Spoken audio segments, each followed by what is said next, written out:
Halo, assalamualaikum. Hari ini kita akan belajar tentang mata kuliah bisnis intelijen atau kecerdasan bisnis.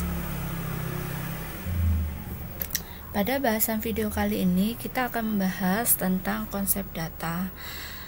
Adapun video ini merupakan lanjutan dari materi kita sebelumnya, yaitu tentang kecerdasan bisnis di materi organisasi BI.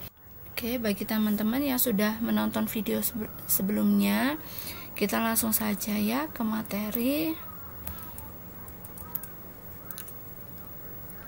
Yang pertama, untuk pokok bahasan kali ini adalah konsep data, kemudian cara kerja BI, kemudian kita akan membahas juga tentang data warehouse, kemudian tentang ETL, lalu kita juga akan membahas tentang data mart, lalu data warehouse arsitektur, serta data modeling.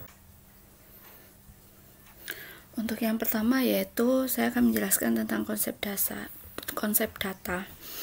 Di sini ada seorang manajer kafe dengan nama Cafe Kopi gitu ya. Nah, di sini seorang manajer kafe mendapatkan sebuah data.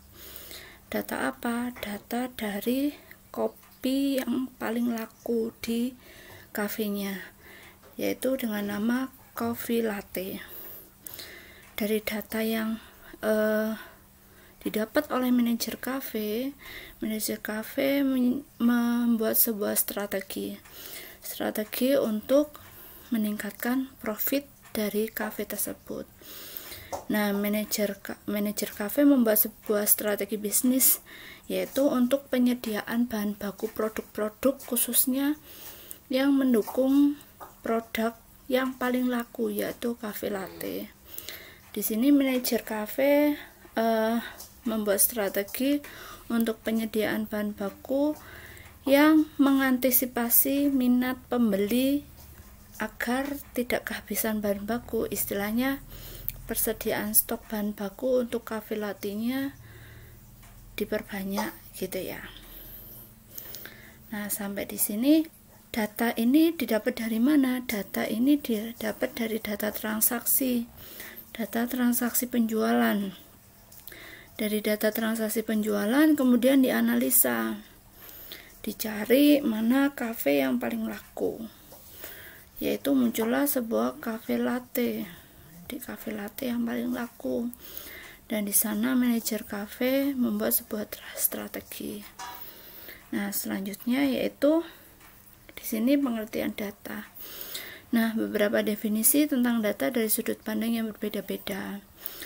Menurut Kamus Bahasa Inggris Indonesia, data diterjemahkan sebagai istilah yang berasal dari kata datum, yang berarti fakta atau bahan-bahan keterangan. Ini sudah sering kali kita pelajari ya. Nah, sedangkan dari sudut pandang bisnis, data bisnis atau bisnis data adalah deskripsi organisasi tentang sesuatu atau resource dan kejadian atau transaksi. Nah, seperti yang di sini ya, ini kan dari data transaksi, kejadian-kejadian yang dikumpulkan, yang terjadi, atau kejadian atau transaction yang terjadi. Business data is an organization description of things atau resource-nya ya, and even transaction that it face gitu. Kemudian data adalah deskripsi dari sesuatu dan kejadian yang kita hadapi. Data juga berarti merupakan sebuah kenyataan yang menggambarkan suatu kejadian-kejadian dan kesatuan yang nyata. Kejadian adalah sesuatu yang terjadi pada saat tertentu. Kesatuan nyata adalah berupa suatu objek nyata seperti tempat, benda, dan orang yang betul-betul ada dan terjadi. Jadi seperti itu pengertian data. Selanjutnya value of data. Di sini ya ada sumber daya utama dari sebuah organisasi, yaitu misal ada material, manusia, mesin, fasilitas, dan energi, serta yang paling penting adalah data di sini. Kenapa data sebagai salah satu sumber daya yang utama? Karena tanpa data perusahaan tidak bisa menggambarkan atau tidak bisa memiliki sebuah strategi bisnis gitu. Misal penempatan lokasi bisnis yang baru, pembukaan cabang dan lain sebagainya. Kalau keempat semua sumber daya atau resource-nya terpenuhi tapi tidak memiliki data, ya percuma gitu ya. Jadi based on data itu sekarang sangat penting, sangat amat penting. Jadi data sebagai salah satu sumber daya utama di masa sekarang gitu ya. Nah, kemudian mengapa harus BI? Nah, apa kaitannya data dengan BI gitu ya? Planning, dari planning menjadi data gathering, kemudian berlanjut menjadi data analyst, kemudian berlanjut menjadi business action. Itu semuanya sangkut pautnya dari sini semua gitu ya, saling mempengaruhi, karena dengan strategi ini yang didapat untuk meningkatkan profit oriented itu juga merupakan sebuah business action untuk business growth, untuk pertumbuhan dari bisnis. BI merupakan sebuah aktivitas, jadi BI itu aktivitas yang memiliki peranan penting untuk pertumbuhan perusahaan, dari mulai planning, data gathering, penggabungan data ya, kemudian data analis, serta business actionnya. Nah, cara kerjanya dari BI apa? BI adalah sebuah tindakan tadi ya, activity untuk mengubah data mentah atau data operasional atau data transaction menjadi sebuah informasi yang berguna untuk analis bisnis. Teknologi BI berbasis data warehouse yang mengekstrak informasi dari sistem operasional perusahaan. Kemudian data yang telah ditransformasi atau cleaned dan integrated, data yang sudah dibersihkan dan diintegrasikan akan dimuat ke dalam data warehouse. Dan apabila data itu telah terpercaya atau kredibel, maka dapat digunakan untuk mencari business insight-nya. Business insight dari mana? Dari perusahaan, untuk menentukan business action-nya seperti apa. Jadi seperti itu ya. Di sini ya. Nah, kemudian kenapa harus dengan data warehouse? Nah, di sini misal kita memiliki beberapa data atau beberapa resource data dari Oracle, SAP, SQL Server, atau database lainnya. Nah, sekarang kan ada banyak macam ya, ada MongoDB yang NoSQL. Nah, keseluruhan data resource ini tidak dapat divisualisasikan. Nah, BI itu kan visualisasi dari data-data itu tadi. Nah, mengapa tidak bisa divisualisasikan? Kita harus melakukan integrasinya ke dalam data warehouse ini sebelum dilakukan proses data visualisasi. Kenapa? Karena harus kita kumpulkan, kita simpan, kita integrasi, kita cleaning di dalam data warehouse. Kemudian kita lakukan proses visualisasi. Jadi, apa itu data warehouse gitu ya? Data warehouse a central location where consolidated data from multiple location atau DP are stored. Jadi, data warehouse merupakan sekumpulan atau pusat gitu ya, pusat dari keseluruhan data yang dikonsolidasi atau yang diintegrasi dari multiple database gitu ya, dari berbagai macam database. Data warehouse is maintained separately from an organization operational database. Jadi data warehouse itu dikelola atau di-maintain secara terpisah dari data operasional gitu ya, data operasional atau database operasional organisasi atau perusahaan. Jadi dia terpisah antara data operasional dengan data warehouse seperti ini ya, data operasional dan data warehouse, dia secara terpisah. Kemudian end user access it whenever any information need. Jadi end user atau user akhir atau pengguna akhir, dia dapat melakukan akses dimanapun gitu ya, dimanapun, atau dia end user, kemudian end user access it whenever any information need. Jadi end user bisa mengakses informasi, keseluruhan informasi yang mereka butuhkan. Nah, di sini terdapat note ya. Jadi note-nya apa? Yaitu data warehouse is loaded every time new data is added to database. Jadi data warehouse ini nggak setiap waktu dia berubah ketika ada data baru gitu ya. Jadi intinya data warehouse itu harus diintegrasi dulu dari data operasional. Jadi seperti itu, atau harus diekstrak dulu gitu ya, baru dia bisa masuk ke dalam data warehouse. Intinya seperti itu. Kemudian selanjutnya yaitu keuntungan atau advantage dari data warehouse. Nah, keuntungan dari data warehouse adalah strategic question can be answered by studying trend. Jadi untuk isu-isu strategik atau pertanyaan-pertanyaan seputar strategik perusahaan ya, itu dapat dijawab dengan mempelajari studi tren atau trennya yang terbaru.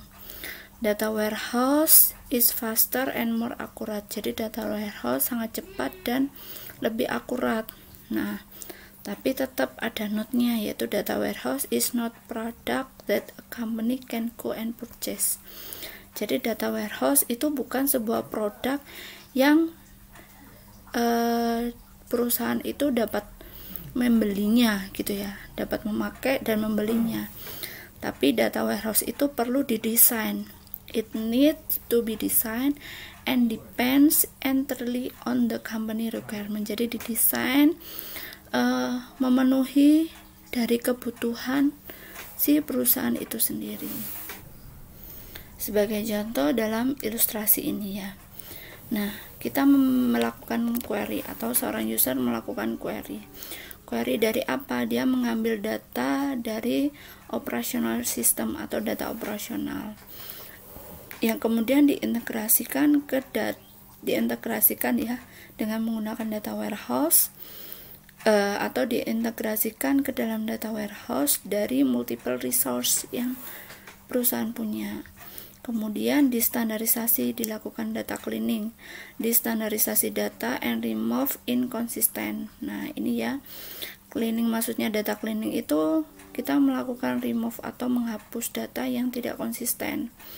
Kemudian store data in format suitable for easy access. Kemudian kita memberikan sebuah format data yang kita sendiri memudahkan atau perusahaan itu memudahkan untuk mengaksesnya, dan itu merupakan sebuah hasil dari data warehouse-nya itu sendiri.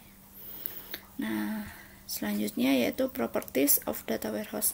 Apa saja sih yang ada di data warehouse gitu ya. Data warehouse is subject oriented, integrated, time variant, and non-volatile. Non-volatile, nah nanti kita akan bahas ya. Non-volatile itu apa? Non-volatile collection of data in support of management decision making process. Jadi data warehouse itu merupakan subject oriented, integrasi data, jadi gabungan dari sebuah data, atau time variant, kemudian time variant atau kumpulan dari data yang dengan tipe waktu yang berjangka gitu ya, dengan variasi waktu yang banyak. Dan non-volatil. Non-volatil itu datanya tidak mudah berubah gitu ya, dari sebuah kumpulan data yang sangat mendukung untuk decision making atau keputusan perusahaan gitu ya. Itu berdasarkan dari Bill Inmon, father of data warehouse. Bill Inmon itu father atau bapak dari data warehouse. Kemudian subject oriented adalah sebuah data yang dikategorikan dan disimpan berdasarkan subjek bisnis gitu ya, subjek bisnis dari sebuah aplikasi. Kemudian integrated atau terintegrasi gitu ya, artinya yaitu sebuah ini ya, data on given subject is collection. Data on given subject is collection from disparate source and store in a single place, yaitu sebuah data tentang subjek gitu ya, data tentang subjek tertentu yang dikumpulkan dari berbagai macam sumber gitu ya, dan disimpan atau disimpan di satu tempat gitu. Kemudian time variant adalah data is stored as a series of snapshot each representing a period of time. Jadi data yang disimpan yang merupakan sebuah rangkaian dari capture atau snapshot, capture atau waktu-waktu penting gitu ya, snapshot waktu-waktu penting, kejadian-kejadian penting gitu ya, yang mewakili di masing-masing periode waktu gitu ya. Kemudian non volatil adalah sebuah typically data in data warehouse is not update or deleting. Jadi non volatil ini tipikal data yang ada di data warehouse yang tidak setiap waktu diupdate dan di delete. Jadi seperti itu. Nah, sampai di sini ya, ini yang ada di dalam data warehouse gitu ya. Kemudian yang selanjutnya kita bahas adalah key terminology in data warehouse. Nah, di sini ada sebuah perumpamaan dari sebuah sistem informasi, ada OLTP atau database versus OLAP atau DWH, data warehouse ya. Nah, relational database sama analytical data warehouse atau OLAP. Kalau di relational database yang kita pelajari gitu ya, dia merupakan sebuah kumpulan dari data yang terbaru atau data yang sekarang gitu ya. Tapi kalau OLAP dia merupakan kumpulan dari data history atau data sebelumnya gitu ya.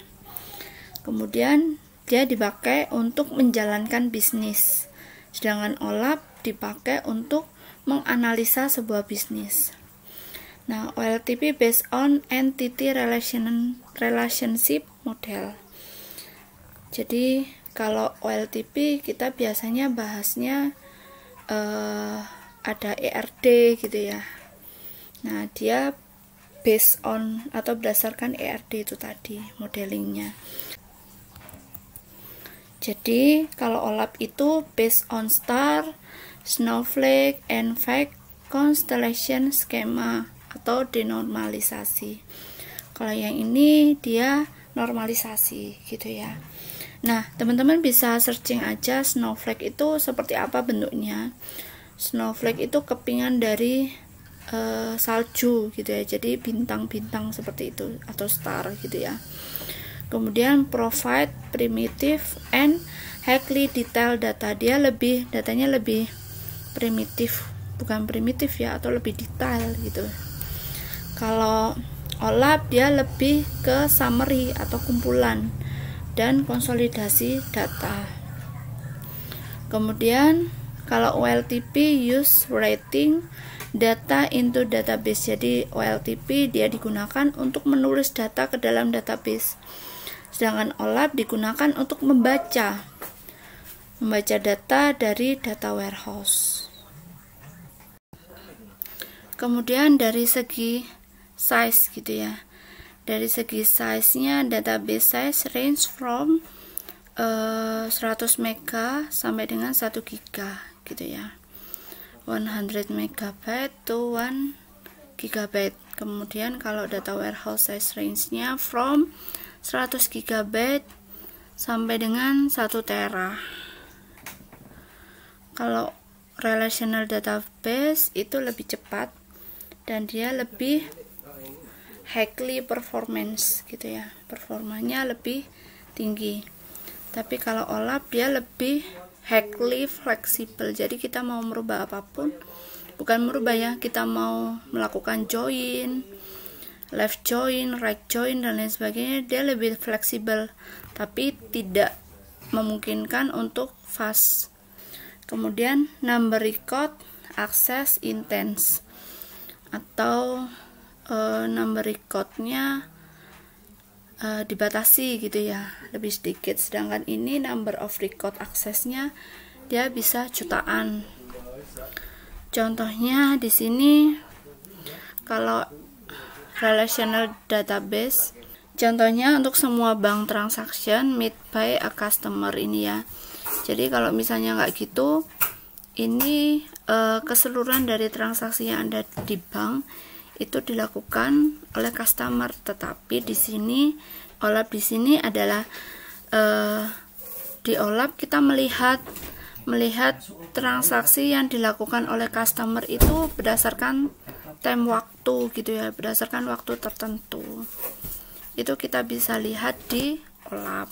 Jadi kita menganalisis. Nah, untuk contoh selanjutnya, jadi ini ada OLTP. Contohnya di sebuah supermarket gitu ya, supermarket server, dia melakukan record di setiap single produk atau setiap produk yang dibeli di supermarket tersebut. Kemudian ada bank server which records every time a transaction is made for particular account. Jadi bank server atau servernya yang ada di bank, dia melakukan perekaman data di setiap transaksi yang dilakukan di masing-masing account gitu ya. Atau contohnya di reservasi stasiun kereta api atau ya di reservation railway ya, atau kereta api, dia melakukan setiap kali record gitu ya, record data di masing-masing transaksi di masing-masing penumpang gitu ya. Nah, sedangkan OLAP apa? Contohnya di sini ada seorang manajer bank ingin mengetahui jumlah nasabah yang menggunakan ATM di cabangnya. Agar apa? Agar dia dapat mengambil insight dari apakah melanjutkan ATM di lokasi yang sama atau pindah gitu ya. Jadi insight-nya ATM-nya tetap di lokasi tersebut atau mau direlokasi gitu ya. Contohnya sebuah perusahaan asuransi ingin mengetahui jumlah polis yang telah dijual oleh masing-masing agen di setiap agen. Karena ini akan membantu dalam manajemen kinerja agen untuk lebih baik lagi.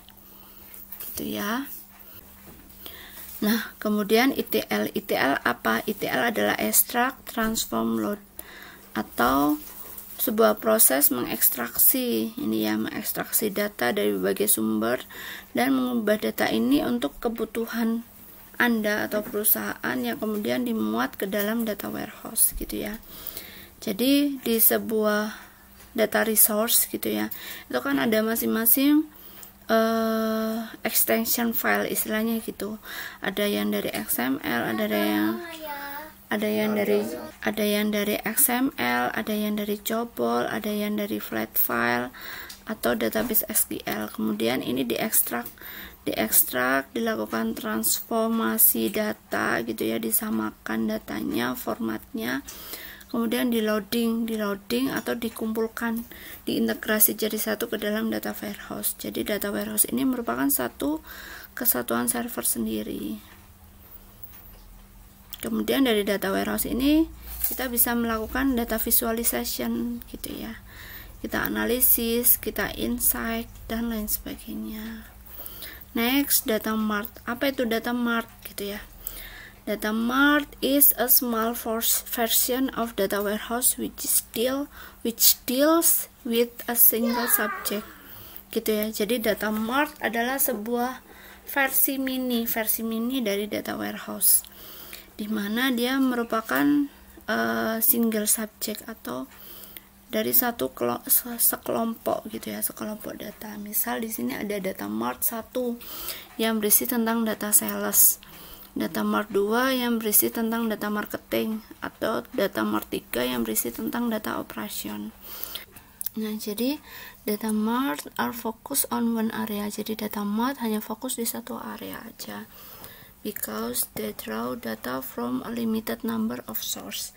Karena mereka mengambil data dari sejumlah atau beberapa atau di satu sumber gitu ya.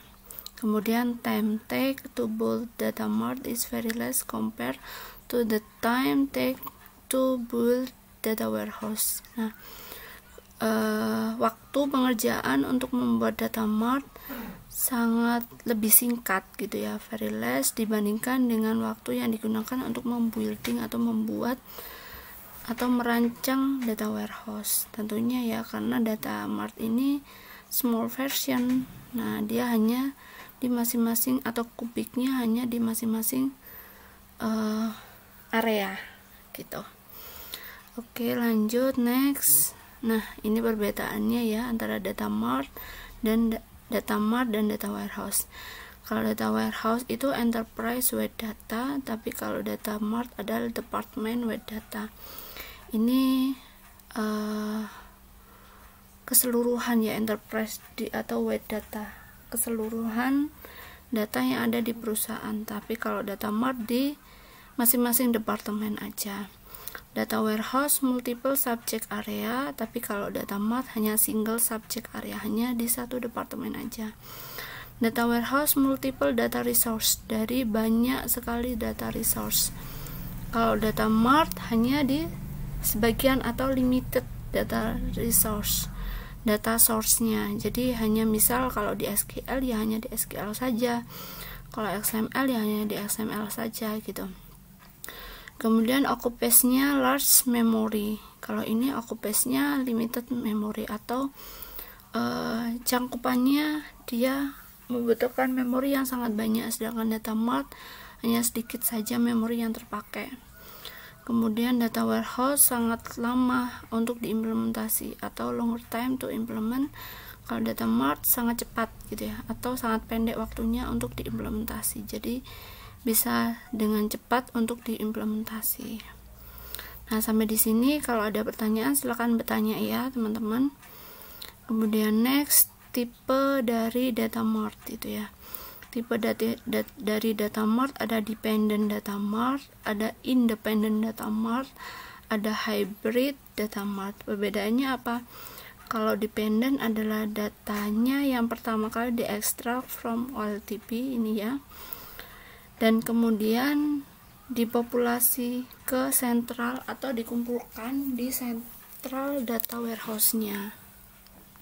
Nah, dari data warehouse kemudian di travel atau dibagikan ke masing-masing data mart. Jadi dari dependent, kalau dependent ini dari OLTP ke data warehouse dulu gitu ya, diintegrasi, di cleaning gitu ya, dijadikan satu ke dalam data warehouse, kemudian baru dibagikan atau dipecah-pecah menjadi data mart ke dalam sebuah data mart.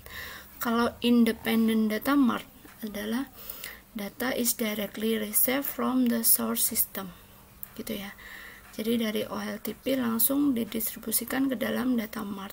This is suitable for small organization or smaller group within an organization. Jadi ini sangat cocok untuk organisasi yang lingkupnya kecil, dia nggak perlu data warehouse gitu ya, tapi dia cukup dari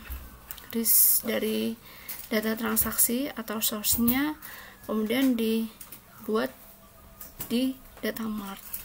Kalau hybrid dia gabungan dari dua data, dari OLTP dan data warehouse, dari OLTP dan data warehouse. Jadi digabung kemudian dijadikan satu menjadi data mart. Nah, sampai di sini ya. Selanjutnya yaitu metadata. Metadata is defined as data about data. Jadi metadata adalah pengertian dari data tersebut, pengertian dari sebuah data tentang data. Intinya seperti itu ya.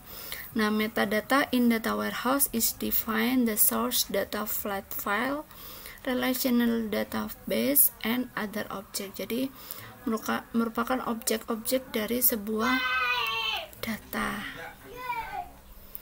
Kemudian metadata is used to define which table is source and large, ini large ya, large, and which concept is used to build business logic called transformation to the actual output.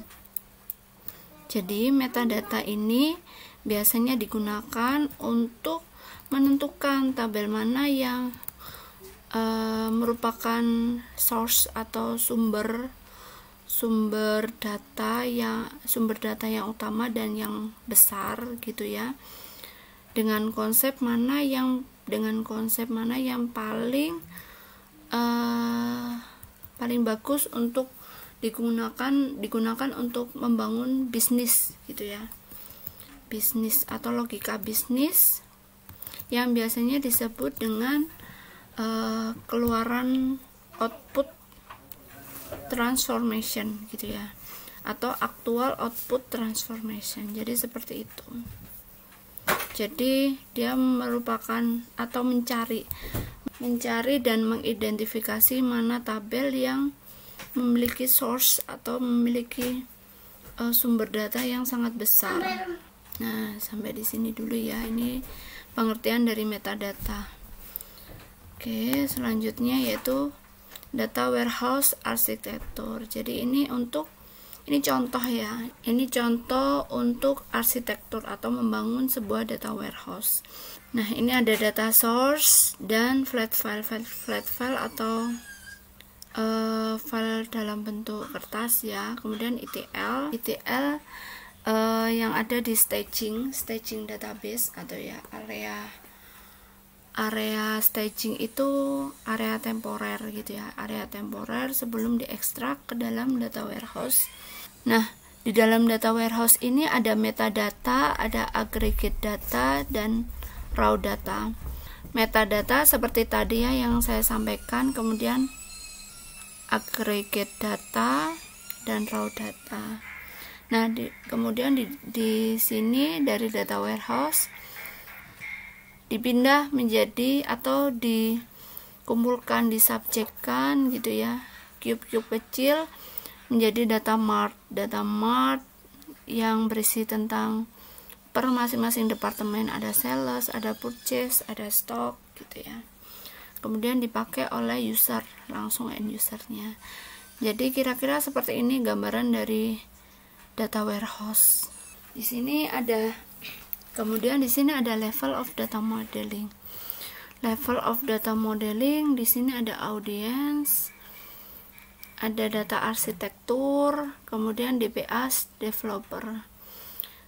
Kemudian ada purpose-nya, terus clarification and detail, dan technical. Nah, ini seperti yang ada hubungannya di organisasi dalam BI ya. Audiensnya siapa atau usernya siapa gitu ya. Nah, ini usernya siapa, yang membutuhkan siapa. Nah, jadi harus tahu. Kalau di levelnya konseptual gitu ya, atau business stakeholder, dia hanya butuh tujuannya untuk communication dan definition of business term and rules-nya. Kemudian kalau di levelnya logical gitu ya, berisi data entities, dia end usernya siapa, data arsitektur dan business analyst.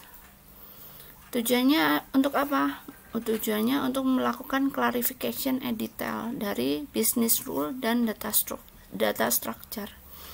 Kemudian di level physical atau physical tables, dia masalah teknikal, DBA developer gitu ya, atau physical database. Nah, jadi seperti itu. Ini level-levelnya. Nah, kebutuhan ini juga mempengaruhi di level ini.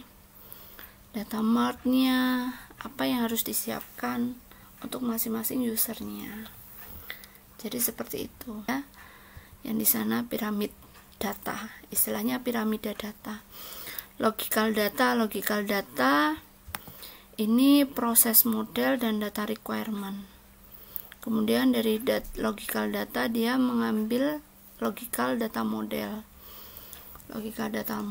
Kemudian ini di level physical data model, butuh technical juga dan performance atau communication gitu ya. Kemudian di level yang bawah atau create or update data, ini business data atau masalah teknikal di bidang datanya. Jadi seperti itu ya. Nah, pembentukan data modeling. ini data modeling dilakukan untuk membuat arsitektur dari data warehouse itu tadi. Nah, apa saja yang dibutuhkan? Yang pertama, understanding business requirement, harus tahu dulu masing-masing kebutuhan dari business requirement. Robust design implement atau robust design element gitu ya. Robust design element harus tahu apa setting desain per masing-masing elemennya. Kemudian konsisten across project, harus konsisten sesuai dengan life cycle projectnya. Better data quality, harus mencari data yang berkualitas. Kemudian lower maintenance, harus mencari pasti sistem-sistem yang istilahnya sangat murah untuk maintenance-nya, tidak gonta-ganti sistem, tidak sering gonta-ganti model gitu ya, istilahnya gitu.